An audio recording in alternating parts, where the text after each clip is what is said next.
There was a Rosh Kolel in Bnei Brak that went over to the Chazon Ish, right? He goes over to the Chazon Ish, the Gadol Torah at that time, and he says, Rabbi, I don't have any money for payroll, right? I have these people learning in my Kolel. I need to pay them. I don't have any money. I need to go to America to raise funds. And he came in and says, can I have a blessing that I should be successful? So the Chazon Ish responds, when the time comes, you'll have the money. So the rabbi, the Rosh Kolel, says to the Chazon Ish, says, well, I'm going to America. Can I have a blessing that I'll be successful? And the Chazon Ish again responded, when the time comes, you'll have money. And the rabbi was not getting the blessing that he wanted, right? The blessing that he wanted is that you're going to go to America, you'll be very successful, you have the money, and you'll go back. You'll be able to pay off all the people that that need to get the money. But he wasn't saying that. He said at the end, when you need the money, you'll get it. And he kept on asking it. The Chazon Ish kept on responding. And so he said, okay, what am I going to do? He takes a plane, flies into America. He does all his rounds. He goes to all the shuls. He goes to the Landaus. He goes to, when he lands in New York, he goes to Landau. He goes to Shomer Shabbos. He goes to the Sitchul. He goes to everywhere that he needs to go. He's collecting. He's visiting the businesses. He's visiting the people's houses. But it wasn't successful. It was just not, for reasons, it just was not working out. Like after 2 weeks, he barely made enough money to cover his ticket. Said he had to go back. It wasn't being successful, so he books a flight back. He lands in Ben Gurion Airport in Tel Aviv. He gets onto the tarmac and he sees over there one of his students is waving at him frantically, come. He's like, I just landed. And he runs with his little suitcase. He starts running. He said, what's going on? He said, we have to hurry up. We have to go back to the yeshiva. So there's a guy there from South America. Looks like he has, a very successful guy. He's waiting to speak to you. I told him, I'm going to pick you up from the airport. Maybe he's wants to give the yeshiva some money. I know something's going on. We have to rush back because I told him that you were going to be right there. So they jump into the car and they rush back to the yeshiva. They get back to the yeshiva, and the Rosh Yeshiva gets out of the car, and he sees this guy standing in Bnei Brak with like a beige suit, blue shirt, very not the Bnei Brak vibe, right? And he goes over to him and he says, Shalom Aleichem, how can I help you?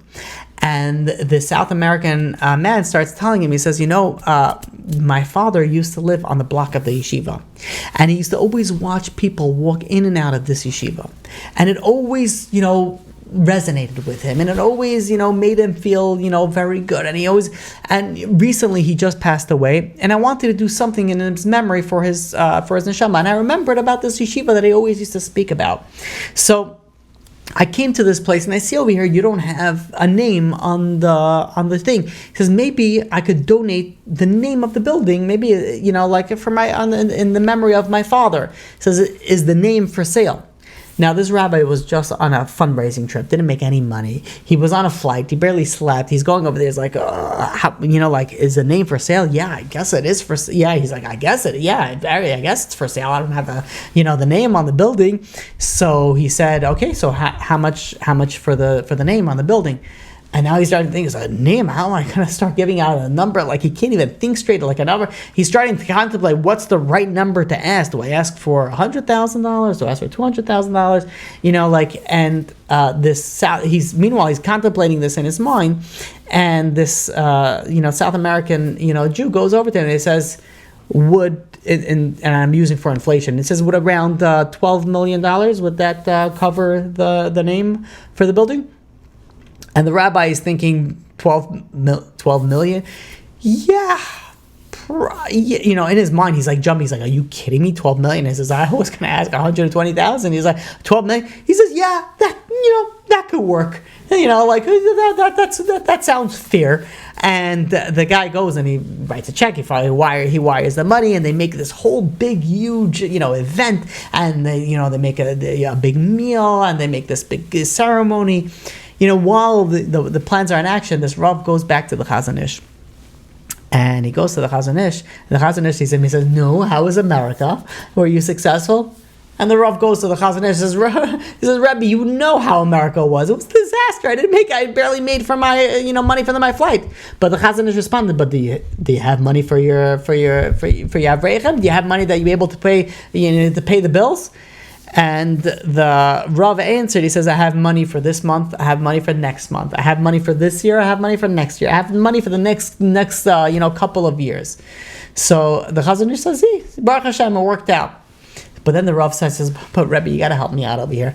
He says, if you knew this, why did you tell me to go to America? Why did you told me at the end of the month that I'll have money? He says, why did I have to fly out there? I could have stayed over here. I could have learned. Why do I need to go and break my back for 2 weeks and go around over here? If the money was supposed to come anyways, why did I have to go and travel? So the Chazon Ish responded, and he said, HaKadosh Baruch Hu works in a way that you have to do your shtadlus. The way that the money is going to come is very likely not going to be through your ishtadlus, but you have to do a certain ishtadlus. And in life, we do a certain ishtadlus. We go a certain path, but HaKadosh Baruch Hu sends the money in a different way mostly. Most of the very successful people, the multi-billionaires of the world, they made their money not from something that they were planning on doing, but something that just happened to happen. Now, why? Why does Hashem do it that way? And Hashem does it to us in our day-to-day life. And the reason is because Hashem is sending us signs. Hey, by the way, I am here. It doesn't matter what you do. I am showing you that I am here. We're numb to reality. We don't see the reality. We don't see that HaKadosh Baruch Hu is there. So that HaKadosh Baruch Hu has to constantly send us signs every so often. Hey, I am here. And it might not be in a $12 million check, but it's going to be in a ways that we, see a parking spot or look at like 1,000 billion different ways that you could say, oh, this is Hashem saying hi to you and showing you that He is here around and He is existing. And the reason why it has to happen all so often, it happens very often, we're just a little bit blind to it because we have our blinders there so we don't look around. But if we take off our blinders, we'll be able to see Hashem everywhere. And Hashem is doing that because we're in a generation that is numb. And Hashem is sending us signs. Hey, by the way, I know you're numb, but look, I'm here. Look at me.